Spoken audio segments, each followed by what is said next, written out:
시청자 여러분 안녕하십니까. 이제 8월 9일 12시가 넘었습니다. 여러분들께서도 다 이제 방송을 통해서 아시겠지만은요, 서울 특히 강남과 서초 일대에서 어제 밤새 내린 폭우로 인해서요, 완전히 지금 교통도 많이 통제가 되고 시민생활의 불편은 뭐 이루 말할 수 없고요. 현재까지 다행스러운 것은 큰 재산상의 손해라든가 아니면 인명피해가 보고되지는 않은 것 같습니다. 물론 이제 지금 재난 상황이 전반적으로 잘 집계가 되고 있는 그런 상황은 아니기 때문에 조금은 지나야 실질적으로 우리 국민들이 또 특히 이번에 집중적으로 폭우가 내린 서울 수도권 일대의 피해 현황이 나오겠습니다만은 현재까지는요, 아직 구체적인 수치로 피해 상황은 나오고 있지 않은데요.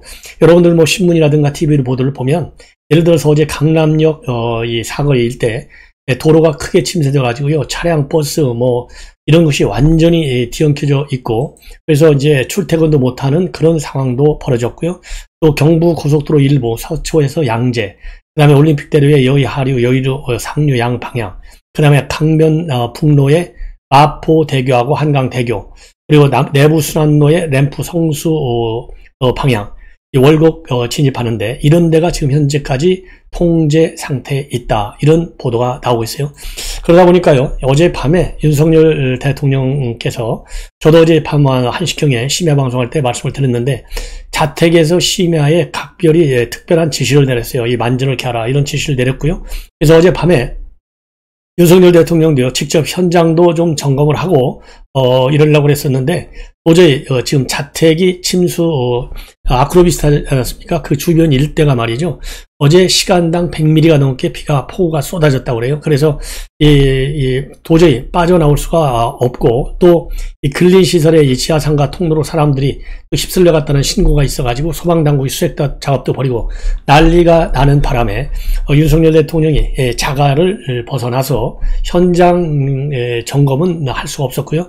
그래서 헬기라도 좀 동원하려고 그랬는데 심하기 때문에 헬기가 동원되면은 또 주변 이 주민들한테도 피해가 커서 자택이, 윤석열 대통령의 자택이 사실상 이 상황본부가 된 것이 아니냐, 이러한 보도까지 나올 정도로 심각한 어제 폭우 사태가 있었습니다.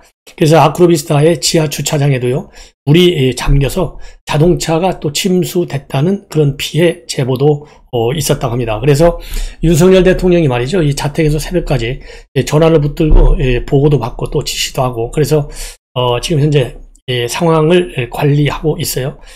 그래가지고 지금 현재까지를 이제 보면요, 어제 심야에서도 윤석열 대통령이 이제 출근 시간도 좀 조정하고, 그리고 지방자치단체와 산림청, 소방청 이런 관계기관이 중대본을 중심으로 해서 철저히 관리를 좀 잘하라. 그리고 급경사지 유실 이렇게 해서 인명피해가 발생하지 않도록 사전에 주민대피도 좀 하고 각별히 대책을 강구하라, 이런 지시를 내렸다, 이렇게 지금 알려져 있습니다. 그래서 부디 말이죠, 우리 국민 여러분들께서 지금 이제 제가 보니까, 저도 제 고향 지역에 보니까 또 우리 고향 지역은요, 또 비가 거의 뭐 별로 안 왔대요. 충청도 저쪽 해안 쪽인데 그나마 그냥 다행인 것이고요. 이게 전국적으로 이 폭우가 온 게 아니라 수도권 일부에서 이렇게 폭우가 쏟아져 가지고 전국적인 현상은 아닌 점이 이제 다행인 것 같고요. 이 수도권에 있어서 이 폭우의 피해가 예상되는 우리 주민 여러분들 각별히 조치를 취하셔야 되겠고, 그리고 피해가 있으면 즉각적으로 관계 당국에 신고를 해서 조속히 피해 상황이 정보 집계되고, 추후에라도 정부 차원의 또 이 지원 조치가 마련이 될 텐데, 그때 이 피해 또 지원을 받을 수 있도록 하시는 게 좋을 것 같습니다. 자, 이번에는 이제 이 폭우 관련 사항은요, 워낙 중요하기 때문에 여러분들께 말씀을 드렸고요. 자, 이번에는 이제 국민의힘 내부 동향하고, 그 다음에 이재명이 이거 정말 이 죄 지은 건 확실한데요, 지난번에 이제 문재인 대통령 정부에서 제대로 수사를 안 해가지고 지금도 아주 그냥 당 대표 뭐 확정이 된 것처럼 좀 행세를 하고 있지 않습니까? 사실 확정이 된 거나 마찬가지죠, 뭐. 자, 이 방탄 대표가 되려고 하는 이재명이 이 비리 의혹들 제대로 좀 수사해가지고요, 오늘이 지금 8월 9일이니까 28일 날 선거니까 거의 아무리 비리 혐의가 나오더라도 지금 당헌까지 개정한다고 한다잖아요. 그러니까 대책이 없는 것 같아요.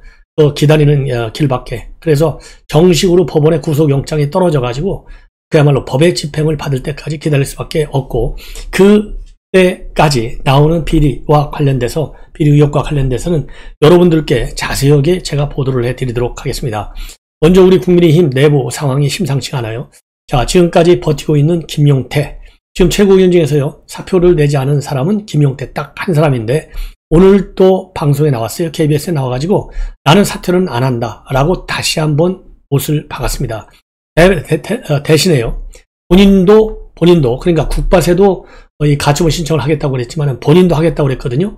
근데 본인이 할지 안 할지는 지금 현재 이 전국위원회가 열리고 있는데, 이 전국위원회 결정을 보고 나서 최종적으로 결정을 하겠다. 그런데 초안은 다 이제 법률가들한테 받아서 가지고 있다. 이렇게 밝히고 있고요. 자, 그리고 이제 가처분 신청하지 말라 그러는데, 이게 이제 김용태도, 당연히 뭐 이준석하고 뭐 다 연락하지 않겠습니까? 이심저심. 자, 그래서 지금 밝히고 있는 내용을 보면요. 지금 사방간대에서 이준석한테 가처분 신청하지 말라. 손해다. 명예롭지 못하다. 그리고 당을 해친다. 이렇게 하는데, 그런 말을 아주 강력히 반박하고 있어요. 설령 가처분 신청이 기각된다 하더라도 이준석한테는 손해볼 게 없다는 겁니다. 반드시 정치적인 메시지가 있다는 거예요. 기각이라 하더라도. 자, 그래서 왜 그러느냐. 기각이 된다 하더라도 신청을 해야만이 후회 없는 결정. 왜냐하면 이준석이가 그랬잖아요. 명예롭게 이런 거 하지 말라고 하는데, 명예로운 것은 자기가 보기에는 이거 신청하는 것이 명예롭고 후회 없는 결정이다. 이게 이준석의 생각이잖아요. 지금 김용태도 똑같은 생각을 하고 있어요. 그래서 이 기각이 되면, 기각된다 하더라도 정치적인 메시지가 있다는 겁니다. 왜 정치적인 메시지가 있느냐? 지금 이 사람들이 주장하는 것은요, 절차적 민주주의를 위반한 것이고, 그 다음에 당원 민주주의가 훼손된 거다 이겁니다. 그래서 법원에서 이런 거를 정황적으로라도 인정해서, 인정을 하지만 정당 의사에 결정하는 것이 옳지 않다. 그래서 기각한다. 그러면 앞에 절차적 민주주의와 당원 민주주의 훼손된 거, 이 부분만큼은 인정을 하는 거 아니냐. 그러면 그 자체가 정치적 메시지다. 이건 말이 안 되는 거예요. 절차적 민주주의와 당원 민주주의 훼손이 안 됐다. 이렇게 지금 보는 거 아니에요. 아니, 의총에서 지금 딱 김웅이 하나만 반대했는데 이게 어떻게 당원 민주주의가 훼손됐다고 봅니까? 그리고 지금 전국위원회에서도, 상임 전국에서도 압도적으로 이게 가결이 됐잖아요. 어떻게 이게 당원 민주주의가 훼손됐냐. 그리고 절차적 민주주의가 훼손이 안 됐어요. 왜 안 됐느냐? 아니, 지금 7명 중에 4명이 찬성했지 않습니까? 그러니까 절차적 민주주의도 위반한 것이 아니에요. 그래서 김용태는 지금 완전히 해석을 잘못하고 있다. 이게 저의 판단입니다. 예. 그래서 이게 말이 안 되는 것이고. 그리고 또 하나, 인용이 될 경우에는 이 혼란을 자초한 최고위원과, 그리고 이제 짜고 친 고스톱을 친 이 윤핵관들, 이게 반드시 법적 책임을 묻겠다. 이런 입장을 지금 또 내놓고 있어요. 자, 그러면서 말이죠. 이 가처분, 자기가 주변에 언론과 보좌역을 통해서 보면은 이준석은 가처분 신청 의지가 굉장히 크다. 그러면서 선배 정치인들이 절차적 민주주의하고 당원 민주주의를 훼손한 거, 이거를 보고서도 가만히 있으나 이거는 한마디로 말이 안 된다. 이러한 입장을 가지고 있다고 합니다. 자, 그러면은요, 여러분들 절차적 민주주의라고 하는 것은 사퇴한다 해놓고 어떻게 투표에 참석하느냐. 이게 절차적 민주주의 하자고. 그 다음에 당원 민주주의에 반한다라고 하는 것은 지금 비상 상황이 아닌데 왜 비상 상황이라고 했느냐. 이게 말하자면 당원 민주주의에 반하는 행위다. 이렇게 해서 신청을 한다는 건데요. 제가 보기에는 법원에서 받아들일 가능성이 상당히 힘들 것 같습니다. 예.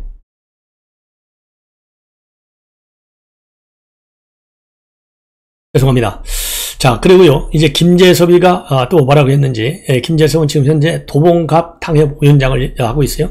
제가 옛날이 아니죠. 얼마 전에 김재섭하고 이 김용태하고 헷갈려가지고 이 학교 학력을 제가 잘못 말씀드린 바 있는데, 다시 한번 말씀드리면 김용태는 광공대 출신이고요. 김재섭 지금 위원장이 서울업대 출신입니다. 왜냐하면 그 당시에 제가 이분들의 이력을 조금 설명할 때 제가 실수가 있었어요. 그래서 제가 바로 그 다음날 교정을 해드렸는데 다시 한번 또 교정을 합니다. 자, 김재섭 당협위원장은 뭐라고 얘기했느냐. 이준석이가 왜 13일날 기자회견을 하겠다고 했느냐. 이거는 의도가 있다. 바로 이제 13일날이 토요일이고 14일날 일요일, 15일날 휴일. 이러니까 광복절에 뉴스가 별로 안 나오니까 본인 뉴스로다가 싹 도배하고 싶어서 그랬을 가능성이 크다. 이렇게. 왜냐면 이준석이야말로 이 언론의 생리를 누구보다도 잘 아는 사람 아니냐. 그래서 응축된 메시지를 갖다가 13일날 내가지고 뉴스가 없을 때 도배하려고. 그래서 이준석의 의견에 대한 이 지지 여론을 좀 높이려고 하는 것이 아니겠느냐, 이렇게 생각을 한다라고 했고요. 그리고 이준석은 결국은 가처분 신청을 할 것 같다라는 얘기를 측근들한테 들었다. 그리고 가처분 신청은 아마 비대위가 열리면 바로 대응할 것이다. 그리고요, 그 이준석이는 끝까지 대응했을 때 한 가지 알 수 있는 긍정적인 변화는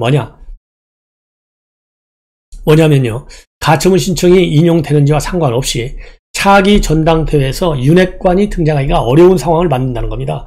그래서 끝까지 가처분 신청을 가겠다는 거예요. 왜냐하면 책임 있는 지금 윤핵관들이 이준석을 갖다가 물러나라고 그래서 지금 물러났는데, 그리고 나서 자기네들이 당대표 지도부를 장악하겠다?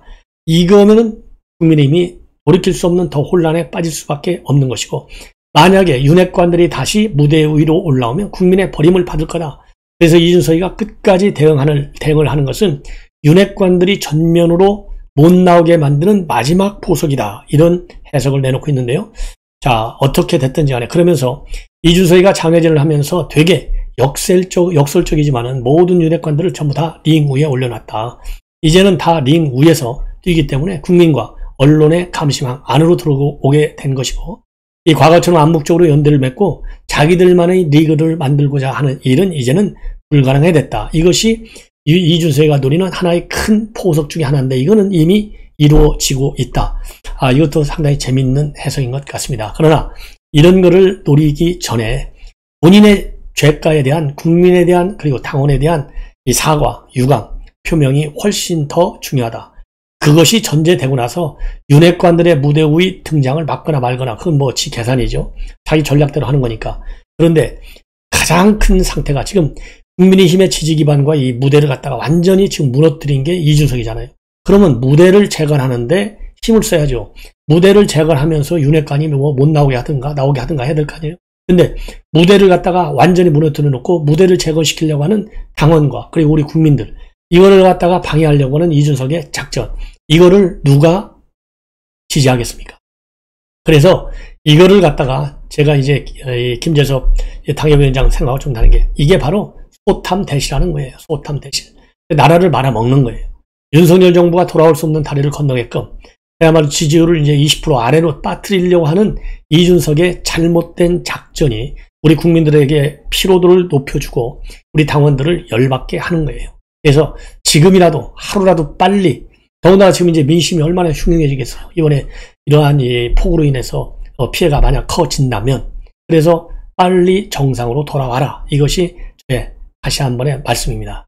자, 이번에는 말이죠. 이 노컷 뉴스가 이재명 쪽 기사를 단독 뉴스를 많이 해요. 자, 쌍방울이 100억 원짜리 CB를 사들였는데 이 사들인 유령회사 계좌 영장이 유출됐다. 그래서 어제도 말이죠. 이 대검의 이원석 차장검사, 그러니까 총장 대행권자가 이 영장이 유출된 그 관련 조사를 철저히 해서 전원 색출해내라, 이렇게 강력한 지시를 했는데요. 왜 그러느냐? 지금 이재명의 선거비 대납 의혹을 제대로 파헤치려면 이 구속영장이 아주 극비리의 집행이 잘 돼야 돼요. 왜냐하면 뭘 노리냐면요, 이 쌍방울 회장, 김성태 회장인데요. 김성태 회장이 2018년도 11월에 일종의 지금 페이퍼 컴퍼니를 하나 만들었어요. 이름도 희한해요. 착하니 선한 사람, 착하니 인베스트예요. 그러니까 착한 인베스트니까 마치 투자회사 같이 생겼잖아요. 근데 이게 투자회사가 아니고 이게 유령 페이커 컴퍼니야. 그래서 이 어떤 용도냐? 지금 의혹입니다. 의혹. 어떤 용도냐? 이게 이재명이 변호사비를 대납했다 의혹을 받잖아요. 쌍방울이. 그러면 쌍방울에서 돈을 세탁해서 내야 될 거 아닙니까? 세탁 돈의 저수지가 바로 이 페이퍼 컴퍼니예요. 여기에다가 시비를 갖다가 2018년도 11월에 세웠는데요. 이때 자본금이 얼마인 줄 아십니까? 1,000만 원밖에 안 돼요. 이걸 세웠는데 여기서 쌍방울이 발행한 시비 100억 원짜리를 인수합니다. 이게 얼마나 웃겨요. 쌍방울 회장 김성태가 세운 회사에 쌍방울이 발행한 시비를 갖다가 100억을 딱 주니까 바로 주식으로 전환해요. 바로 주식으로 전환해가지고, 주식으로 전환하니까 또 바로 그거를 또 주식 전환해가지고 그거를 또 이제 팔아서 이익금을 남겨요. 얼마나 이익을 남기느냐? 10억 정도 이익을 남겼다. 이런 지금 보도가 나오고 있어요. 그래서 그러면 이 돈이 과연 이제 어디로 갔느냐, 이게 문제잖아요. 그래서 CB를 주식으로 전환한 다음에 이거를 갖다가 그러니까 CB를 사서 주식으로 바꿔. 그리고 주식을 팔어. 그러면 돈이 나오잖아요. 돈 차익을 얼마를 벌었느냐? 10억을 버는 거예요. 10억을 버는데 또 어떤 의혹이 있느냐? 이 착한 인베스트 대표이사 A씨한테요. A씨한테 단기 대여금 명목으로 70억 원에 육박하는 돈까지 지급을 하는 거예요. 이 착한 인베스트에서. 네, 대표이사한테 70억 원에 육박하는 돈까지 지급해. 근데 이 70억 원이 어디를 갔는지 아직도 모르는 거예요. 그래서 이거를 수사해야 돼. 이거를 수사해야 되니까 이 페이퍼 컴퍼니에 대한 압수영장을 청구하는 내용이 담겨져 있는데 이거가 새버린 거예요. 이게 새니까 김성태가 바로 해외로 도망가는 거예요. 바로 해외로 도망가. 이게 그러니까 이거 해외로 도망갔다는 얘기는 죄를 저질렀다는 거 아니에요? 죄 저질렀으니까 도망가고 보자. 이거 아닙니까? 그럼 죄 저질렀다는 때 죄가 뭐예요? 지금 의혹이. 쌍방울은 변호사비 대납했다. 이거잖아요. 이미 이태영 변호사한테는 20억 원의 이 전환사채 발행 액수가 돈 갔다. 이거 아니겠습니까? 이게 지금 깨어있는 시민연대단에서 고발한 거잖아요. 그래서 그 의혹이 쌓이기 시작해갖고 지금 여기까지 와 있는 거예요.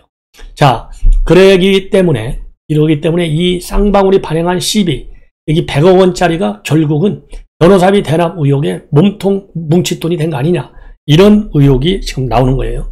그래서 이러한 의혹과 관련해서는 이미 여러 차례 우리 국민의힘에서도 고발도 했고요. 의심 가는 이유를 갖다가 그동안에 이제 김진태가 이제 지금 강원지사 하는 김진태 의원이 당시에 이제 이재명 비리 검증위원회 위원장도 하고 그랬지 않습니까? 자, 그래서 김진태 또 그 다음에 이제 김재원 의원 이런 사람들이 말이죠. 이 쌍방울 변호사비 의혹과 관련해서는 여러 차례 상당한 심정이 간다. 이러한 입장을 반복적으로 내놓은 적이 있어요. 자, 그래서 이게 이제 이 100억 원이 사실상 왜냐면은요 대규모 초호화 변호인단을 구성했는데 이거를 갖다가 2억 5천만 원 가지고 30명 변호사가 됐다? 이거 지나가는 소도 웃을 일 아니겠습니까? 그래서 이거와 관련해서 이제 국민의힘요 작년도 11월에 검찰에 고발장을 제출한 바 있는데 이건 너무 작다. 그래서 이 돈의 원출처는 어디서 나왔느냐? 바로 김만배가 100억 원을 갖다가 넘겨줬다는 겁니다. 그래서 이 김만배가 넘겨준 100억 원이 결국은 쌍방울로 흘러 들어가가지고 CB로 전환이 돼서 CB가 주식으로 바뀌어지고 주식이 현찰화되고 그것이 결국은 이재명의 비용으로 처리됐다. 이렇게 되는데 왜 그러느냐? 첫째로는요, 이게 이제 자금 흐름만 봐도 그렇고 CB가 발행됐다. 그리고 이제 깨어있는 시민연대당이 고발한 것도 있지만은 유독 이 M 법무법인인데요. 이 변호사들이 쌍방울 변호를 많이 해요. 그리고 또 여기 이재명의 측근들이 또 쌍방울의 사회이사 이런 걸 많이 해. 그러니까 이태영 변호사도 쌍방울 사회이사. 그 다음에 이화영 경기평화부지사도 쌍방울 사회이사. 아니면 자회사의 사회이사를 하는 거예요. 그리고 이 그러니까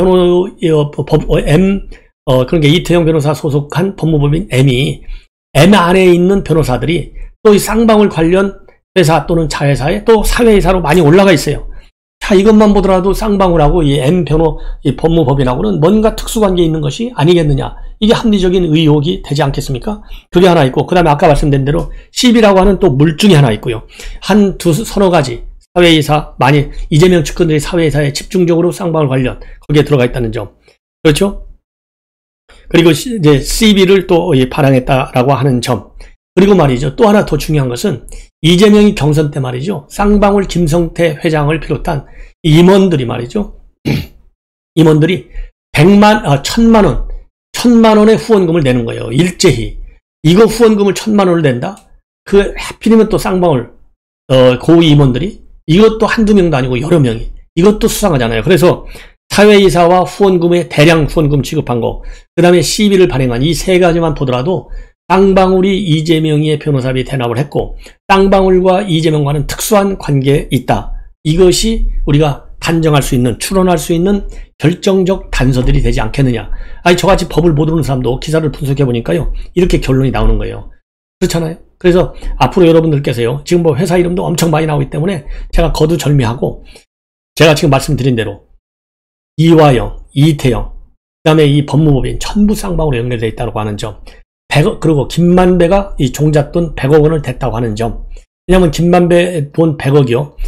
어떻게 해서 이게 쌍방울까지 갔냐면은 대장동 분양업자, 복잡한데요. 분양업자가 있고 건설업자가 있어요. 분양업자, 건설업자를 거쳐서 이게 쌍방울로 CB 구입하는 돈으로 들어갔다. 이게 지금 검찰이 파고 있는 하나의 정황적 증거입니다.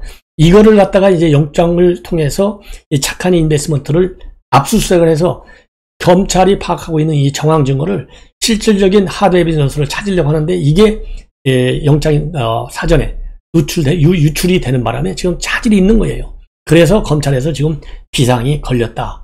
여러분들 뭐 이해가 좀 쉽게 되셨는지 모르겠네요. 그래서 이 문제에 관해서는요, 제가 또 별도로 아주 자세하게, 이게 지금 제가 총론이고요. 강론을 여러분들께, 오늘 내일적으로 제가 자세하게 해서 이거 하나만으로도 이재명이는 끝났다. 그래서 이게 말이죠. 김영란법도 위반일 수 있고, 제3자 뇌물죄도 될 수 있고, 정치자금법 위반일 수도 있고, 또 이 공직선거법 위반일 수도 있고, 많은 위반이 가능하다. 이게 이제 법조계에서 나오는 해석입니다. 그래서 우리 시청자 여러분들께서요, 이러한 이재명이가, 이거 정말 답답합니다. 그리고 지금 이제 막 보도가 나왔는데요. 지금 전국위에서 당헌 개정안이 의결이 됐습니다. 그래서 이제 비대위로 넘어가는 것은 이제 확정이 됐어요. 그렇기 때문에 이준석과 그 측근들이 어떤 또 이 조치를 취하는지 이게 또 보도가 될 것 같습니다. 그래서요, 이 부분에 대해서 말씀을 또 자세히 드리겠는데, 지금은 지금 내용이 조금씩 나오는데요. 제가 간략하게 말씀을 드리면, 서병수 의장이 발표하기를 비대위 체제 전환을 위한 당헌 개정안이 의결이 됐다. 그래서 전국위원회가 ARS 투표를 했잖아요. 투표 결과를 발표하겠다. 그러면서 지금 발표했어요. 그래서 이제 오후에 의총이 열리면은 권한대행이 비대위원장을, 즉 권성동이가 비대위원장을 지명할 예정으로 있고, 다시 그러면 전국의 회의를 열어가지고 비대위원장 임명안을 의결해서 속결로 비대위 체제로 전환할 예정으로 되어 있습니다. 그래서 오늘요, 이 권성동 원내대표가 모두 발언해서 인생이 많이 어렵고 당 내부 문제로 더 이상 낭비할 시간이 없다. 당이 안정돼야 국정도 안정적으로 운영될 수 있고 오늘 우리의 결단으로 당의 안정을 되찾길 바란다. 이러한 입장을 내놨습니다. 그리고 서병수 의장은요, 이준석이가 이 가처분 신청, 이런 법적 대응을 준비하는 것과 관련해서 이 대표도 정치하는 분이고 앞으로도 본인의 정치 진로를 위해 가처분 신청이라든가 하는 법적 대응은 자제해 주길 이 자리에서 한 번 더 부탁하고 싶다. 당을 위해서 선공후사하는 자세를 갖추면 좋겠다는 말씀을 드린다. 라고 한 번 더 당부를 했습니다. 그럼에도 불구하고 이준석이 그야말로 후회 없는 결정으로 갈 것인지, 아니면은 지금 우리 국민과 당원들께서 이 기대하는 포기할 것인지 한번 지켜보도록 하겠는데요. 저는 포기가 정상이고 포기를 해야만 되고, 저뿐만 아니라 모두가 다 그렇게 겠죠. 그리고 막판에 13일이니까요. 뭐 이번 주 토요일이지 않습니까? 아직 시간은 좀 충분히 많아요. 그러니까 시간이 13일이라고 설정한 것은 아까 김재섭 위원장이 얘기한 것처럼 주말 뉴스를 도배하고 싶어서 그런다. 이런 해석도 가능하겠지만은요. 그만큼 나름대로 자신이 없기 때문에 여론의 추이를 보려고 하는 그런 의도가 더 강하지 않나, 이렇게 생각이 들어요. 그래서 저는 결국은 이준석이가 포기를 하는 방향으로 가지 않을까, 일말의 기대를 조금은 해봅니다. 자, 지금 이제 이 폭우와 관련된 보도인데요. 지금 서울시가 말이죠, 2015년도부터 매년 여름에 반복되는 이 강남 침수 피해를 막기 위해서 그동안에 예산을 얼마나 쏟아부었냐, 1조 4천억 원을 쏟아부어가지고 하수관 용량 확대 개선 사업 같은 것을 진행했는데, 이번 호우에는요, 속수무책이었다. 이렇게 지금 보도가 나오고 있습니다. 그래서 2015년도 3월에 강남역 일대 종합배수 개선 대책, 이것도 내놨다고 합니다. 그래서 지하철 2호선 강남역이요, 인근 서초역보다도 14m나 낮은 지대에 있어서 이렇게 어젯밤에 집중적으로 피해가 입었다. 이런 내용이 지금 보도가 되고 있습니다. 자, 그래서요, 시간당 최대 95mm 용량으로 되어 있는 지금 서울시 강남역 일대의 저수 대책 갖고서는 도저히 이러한 여름철에 집중적으로 반복되는 호우를 견뎌내기가 어렵다. 이렇게 이제 보도가 나오고 있어요. 이거를 참고적으로 말씀을 드리고, 자, 비대위 전환이 이제 됐는데요. 지금도 제가 너무나 방송을 빨리 하기 때문에 몇 대 몇으로 이게 가결이 됐는지, 왜냐하면 그래야만이 그걸 알아야 당원 민주주의와 이 절차적 민주주의의 위반이 아니다. 이게 법원으로 가서도 이제 결론이 나오는 거 아니겠습니까? 그래서 그거를 한번 제가 여러분께 말씀을 드리고 싶은데요. 잠깐만요. 한번 또 뉴스 한번 찾아볼게요. 나오지 않고 있습니다. 그래서 이제 2시에 화상 의원총회를 열어서 주호영 의원을 비대위원장으로 공식 발표할 예정으로 있다고 합니다. 그래서 전국 이거는 이제 의총이 열리는 것이고요. 화상 의총이니까 그 다음에는 이제 전국의는 ARS로 오후 3시 30분부터 진행할 예정으로 있습니다. 다시 한번 말씀드립니다. 이제 비대위 체제 전환이 확정이 됐습니다. 시청자 여러분, 이것으로 본 방송을 마치겠습니다. 대단히 고맙습니다.